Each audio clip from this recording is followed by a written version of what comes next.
సొంత రాష్ట్రంలో గాని పక్క రాష్ట్రంలో గాని నీటి వివాదాలకు సంబంధించి పదే పదే చర్చలు జరుగుతున్నాయి. నేను ఈ వేదిక మీద నుంచి ఈ రాష్ట్రంలో ఉండి పక్క రాష్ట్రంలో రాజకీయ పార్టీలలో ఉన్న ప్రజాప్రతినిధులకు ఒక సూచన చేయదలుచుకున్నా, ఒక విజ్ఞప్తి చేయదలుచుకున్నా. మీకు పంచాయతీలు కావాలన్నా నీళ్లు కావాలన్నా అని ఎవరైనా నన్ను అడిగితే తెలంగాణ రాష్ట్రానికి నీళ్లు కావాలని నేను కోరుకుంటా. మీకు వివాదాలు కావాలన్నా, మీకు పరిష్కారం కావాలన్నా అంటే నేను పరిష్కారం కోరుకుంటా. నీళ్ల వివాదం ముసుగులో రాజకీయ ప్రయోజనం పొందాలి అని మా ప్రభుత్వం, మా పార్టీ భావించడం లేదు.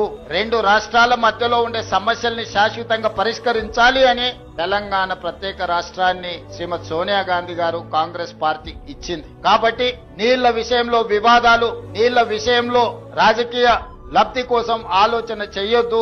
రాజకీయాలకు అతీతంగా మనం ఈ రోజు ఆలోచన చేసుకొని పరిష్కరించుకోవాలి. ఈ పరిష్కారాలకు చర్చలు ఒక్కటే పరిష్కారము. న్యాయస్థానాల దగ్గరనో ఇతరుల దగ్గర పోయి పంచాయతీ తెంచుకునే కంటే మనమే కూర్చొని మన సమస్యల్ని సామరస్య పూర్వకంగా పరిష్కరించుకోవాలనేదే మా విధానము.